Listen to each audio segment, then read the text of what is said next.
Hello everybody.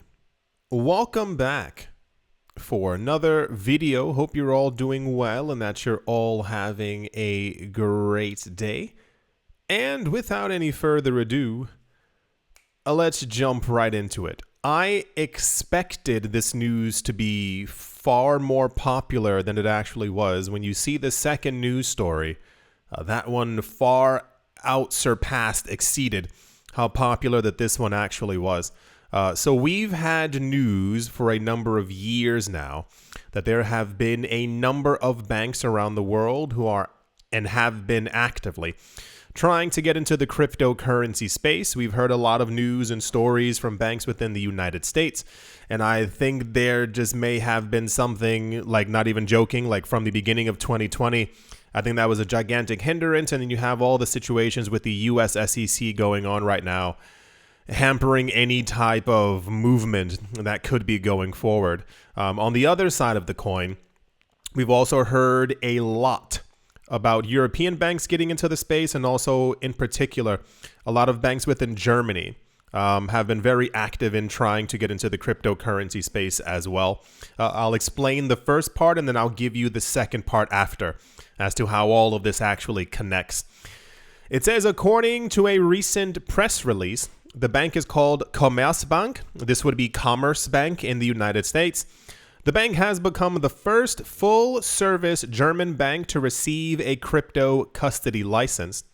This license, as stipulated under the German Banking Act, the KVG, I think that was what it would be, positions Commerzbank to broaden its offerings in the digital asset space with a focus on cryptocurrencies. So when I was going through this, I was like, something like the wording of it was a little wrong. And I kept on seeing has become the first full service German bank to receive a crypto. And I was like, I'm pretty sure that there have been other German banks who also have licenses. It appears that the other banks, I think we heard about 3 so far within Germany, who offer crypto custody services, and I think also buying and selling. These are apparently private banks, or like more institutional focused banks. Commerzbank is basically kind of like it's not like Bank of America, but it's something that like you see on nearly every single street corner, and therefore it's more for like the everyday person. So they've basically announced that they're going to be like revving up these operations for everyone within Germany, as opposed to just something that is going to be going through a private bank. The bank's initial step is to establish a secure and regulatory compliant platform for their institutional clients. We've gone over that before. It's always this way. They always make sure that the first people who get the first slices of pie, I was going to say bread, first slices of pie are always the wealthy, their largest clients, to make them feel special. And then eventually it, in essence, trickles down to everyone else. And then these things are offered to the masses. But for every bank, every institution, even the initial ideas years ago for a Bitcoin ETF were constantly that they would only be given or allowed to be purchased by institutional clients. And then that at some point would open up to everyone else once all the rich people are full. This platform will primarily provide custody services for crypto assets utilizing blockchain. This initiative reflects Commerzbank's strategy to integrate cutting-edge technologies into their service portfolio. This is a very long name. Dr. Jörg Oliveri del Castillo Schulz, Commerzbank's chief operating officer, highlighted the significance of acquiring the license. He pointed out that this milestone demonstrates the bank's commitment to adopting innovative technologies and lays the groundwork for supporting their customers in the digital asset sector. They always say stuff like that. It's always like, hey, look how amazing we are. We're now helping everyone. Apparently, it says they serve 26,000 corporate clients, and they have 11 million private and small business customers within Germany. This news barely made it around. I had to find a lot of it on like, what do you call it? Traditional financial news platforms like Reuters.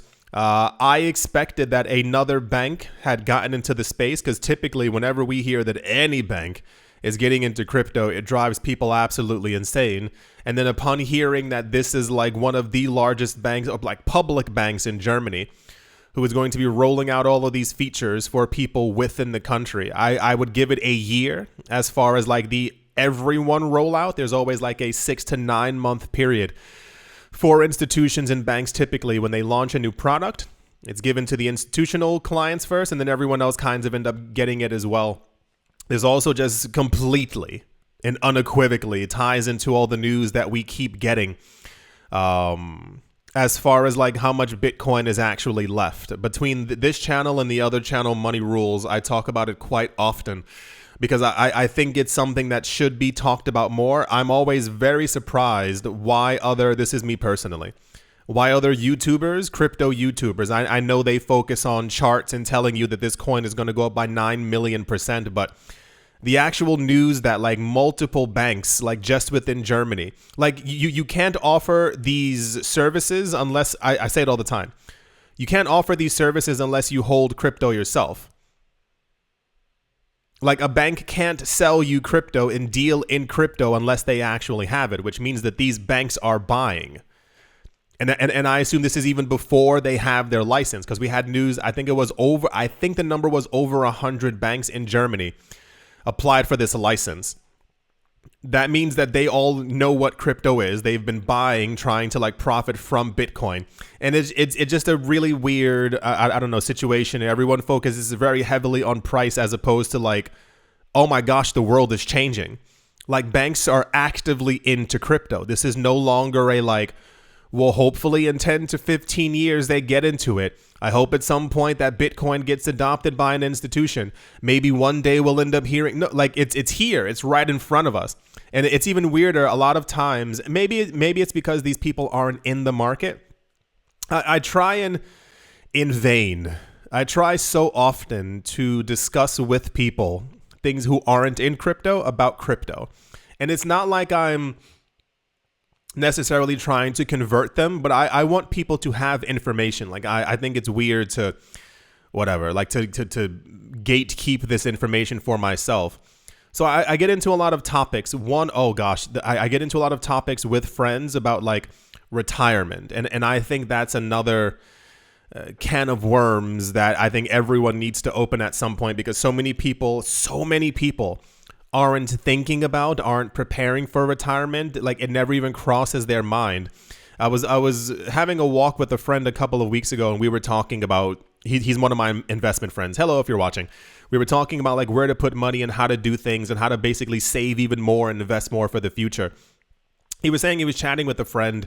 I think maybe he's 28, 29, somewhere around there. He was asking him like, what do you put your money into? Because the guy's relatively successful in like what he does. He's not making millions per year, but he's making about a good like 10, 11, 12K per month, somewhere around there. So he's like, what are you doing with your money? And the guy was like, I'm not even 30 yet. Like, why would I be thinking about retirement? And he like had to explain to this guy, like, hey, it's time to start putting money away, especially because you don't know how long this job is going to last. You may not have this job forever. Jobs are no longer forever jobs.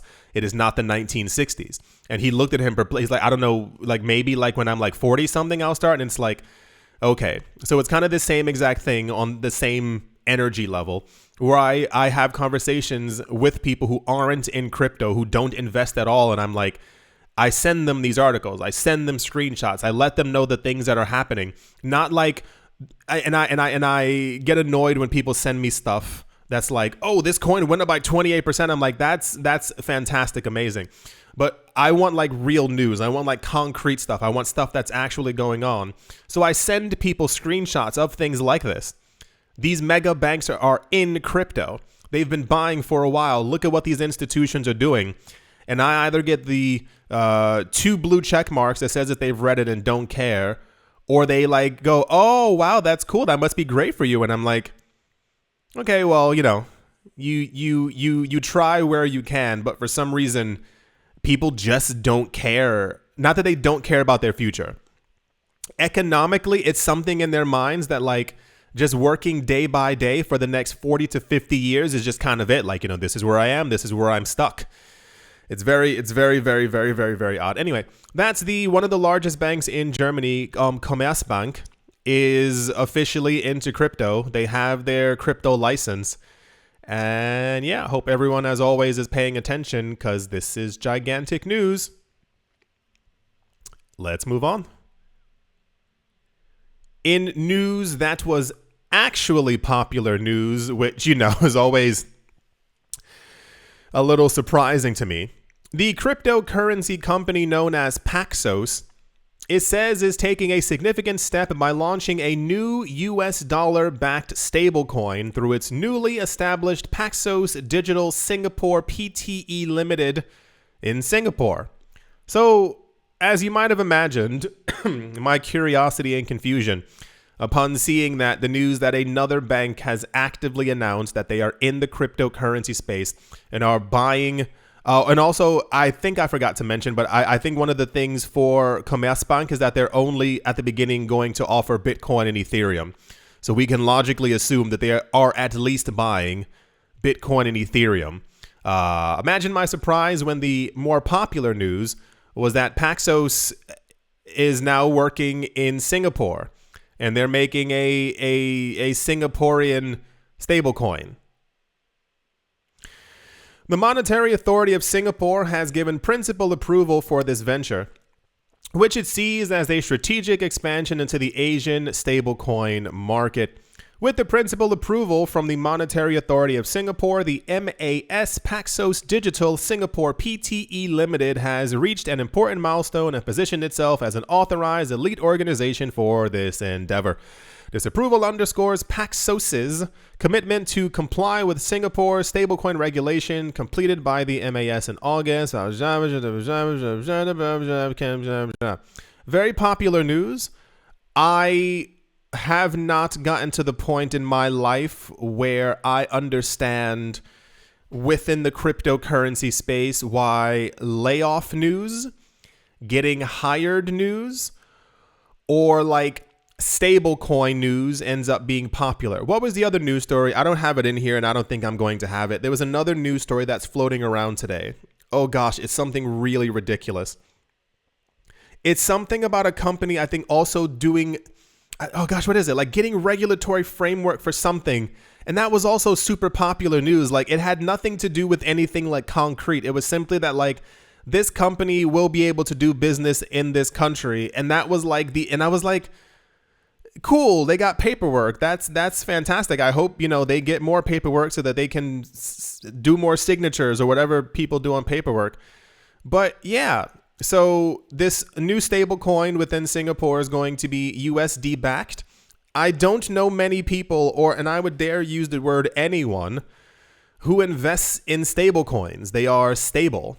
I don't get why stablecoin news ends up being popular. Like if the popular stuff within the cryptocurrency space is like prices rising, prices falling, where will prices go in the future news? If stablecoins don't move at all, why is this always popular? Are there people out there actively buying, like everyday people, buying tons of stablecoins? I could understand how this news would be popular for like BlackRock or Fidelity, who may then throw in like, $500 million into this new coin to be able to receive transaction fees as things are happening. But for the average person, why does this always make popular cryptocurrency news? It's just a stable coin. I don't get it. So cool. The stable coins continue to expand around the world and people will use them. And we have a lot of governments who are also trying to make their own stable coins. So wonderful. That's the Paxos has gotten paperwork to be able to make a new US dollar-backed stable coin in Singapore news. Okay. Wonderful. All right. Let's move on. Also you know what? Sure, why not? Like you guys just don't get it right, so I just assume this is where we are now. The primary regulator of New York will now decide which company is allowed to list or delist a cryptocurrency. A number of years ago, I think it was relatively easier for companies in general to list coins. And now there's this really weird like, oh no, you can only list certain coins. This, to me, you might want to put your tinfoil hat hanging off your ear. This to me tells me that some of the larger players behind the scenes are basically focusing on certain coins. And they don't want other coins to be listed and or become popular to the masses because they probably have a larger stake in the coins that they're holding, logically. This is why a lot of times, this was older news. Like a lot of times you'll hear Cathie Wood, Mike Novogratz, and other, 7 other people within the space. They have a very strong conviction for certain coins.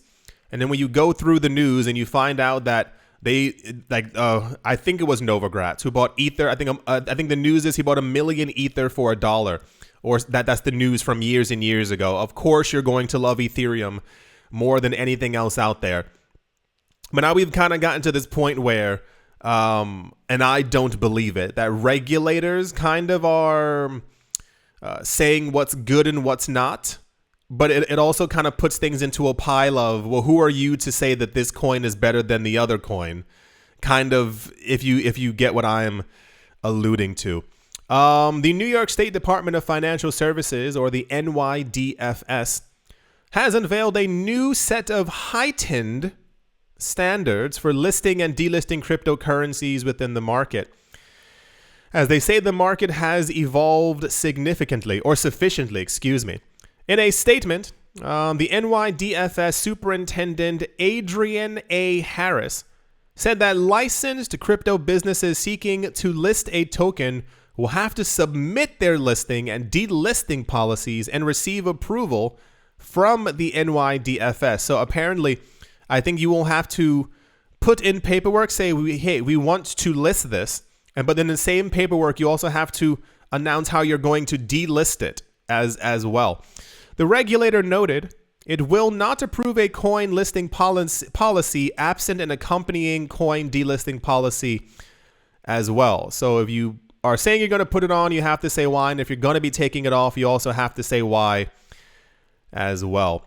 Crypto businesses could list a specific set of cryptocurrencies without listing and delisting policies. As you might have imagined, the only 2 coins on that list right now are Bitcoin and Ethereum, and 6 other stable coins as well. Before listing a cryptocurrency, the new rule also requires crypto businesses to evaluate multiple risks such as regulatory, operational, legal, cybersecurity, and conflicts of interest. Having looked at a large amount of documentaries over the years as to how a larger part of the financial world works, this basically tells me, if any of you are surprised, I don't know how to help you, that behind the scenes, a lot of money is moving around because these are very specific things to talk about very specific coins, especially having the NYDFS have the final say as to what can and cannot be listed. In essence, it does make sense, but also it's hyper restrictive, and it's becoming kind of this the things that we have heard about other countries before who are trying to make sure that only certain coins exist within their borders, or it's very, very odd. This was kind of spoken about news simply because I know historically in the news, New York has kind of gotten the shortest end of the stick when it comes to listing cryptocurrencies. A lot of times, for those of you who haven't been here for a number of years, we will hear that Coinbase is listing 15 new coins, and it'll always say except for in New York and except Alaska. So I assume this won't help at all, any little bit, as opposed to listing extra coins on any type of platform. But sure, why not? So I'm not sure how, last thought, I'm not sure how, I don't get it, New York remains this paradise for millionaires and billionaires when they have so many restrictions on so many platforms, the bit license as well. I also still don't get it. And also has one of the highest tax rates in the world as well. For those of you who don't come from the States, there are 2 types of taxes that you have to pay. It is the federal tax and also the state tax. You pay the federal tax as you're in America, here's the federal tax that you pay, and then a state tax based off of which state that you are actually in. And I'm I think I've seen before, New York is like near or at 50%. So, question mark, question mark, question mark. That's the New York Department of Financial Services is going to allow companies to be able to list coins, but they have to say why they're listing it and also why they would be delisting it as well. News. Fantastic. You just keep on moving forward. Okay. Let's move on. Also okay.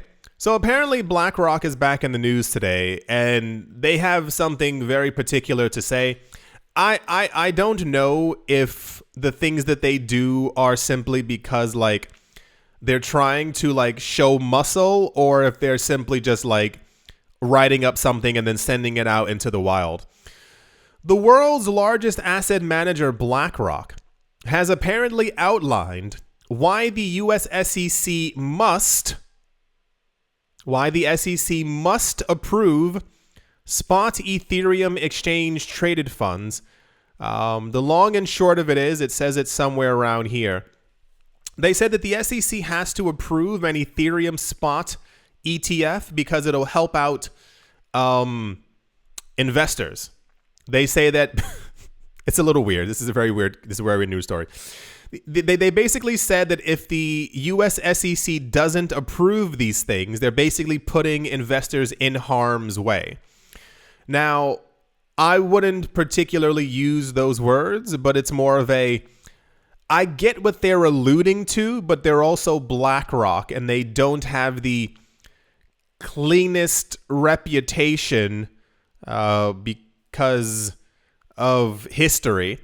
So this is clearly them trying to get an Ethereum ETF through so that they can basically make the most money from it. They don't want ETFs because they're trying to help the American public. They want ETFs because they're trying to help their own pockets. They will get the not transaction fees, but the fees in general from actually having one of these ETFs. As I've mentioned thousands of other times before, and as Changpeng Cao did 4 or 5 days ago, I still don't get why this is the topic of discussion all the time, why ETFs are so important within the United States.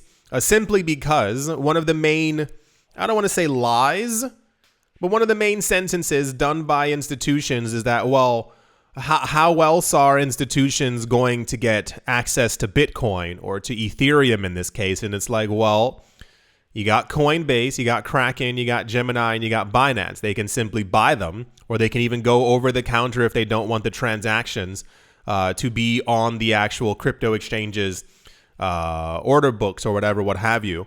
So the idea of an ETF is basically this would allow more institutions to get in, but they're already in, and they can get in even further anytime that they wish by simply just purchasing the actual physical asset.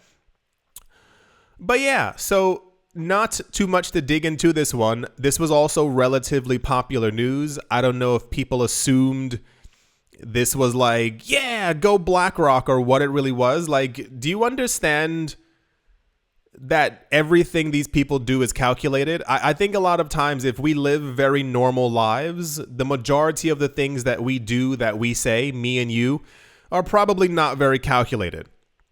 We go about our day doing what we need to do. We go eat, we go walk, we do what we need. When it comes to an $11 trillion asset manager, everything that they say is very specific, and there's a point to it because it benefits BlackRock in some sort of way. You don't get to $11 trillion by being nice either. So cool. We're still on this train as far as if, something's going to happen.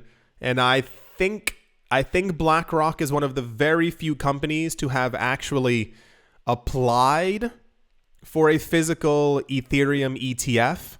So I guess they're at the front of that line as well. We've had a lot of arguments as well from a lot of former SEC members and other ETF analysts who basically said there's no reason to deny an Ethereum ETF and also just kind of do it. But we also had news recently as well, for those of you who missed it. Cathie Wood thinks basically that Gary Gensler has political aspirations and is doing everything that he can to try and show his might, his power. I'm not really sure, but we could be in such a different market now if Gary Gensler just like wasn't working there. Anyway, that's the BlackRock says that the SEC must approve their spot Ether ETF. I can't imagine like, okay, I'll move on. I was gonna say like I can't imagine like what would happen if Grayscale got denied and took the SEC to court. Grayscale's worth like a couple billion.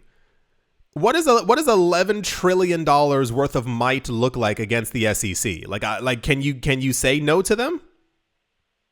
Okay, that's the BlackRock news. And yeah, let's move on. Also in very significant news, Boya Interactive, a Hong Kong-based gaming company, has revealed plans for a potential investment in crypto. And you know exactly which cryptocurrencies that they are. We have reached the point. We're walking up the mountain and we constantly see that there's like the letter B is everywhere.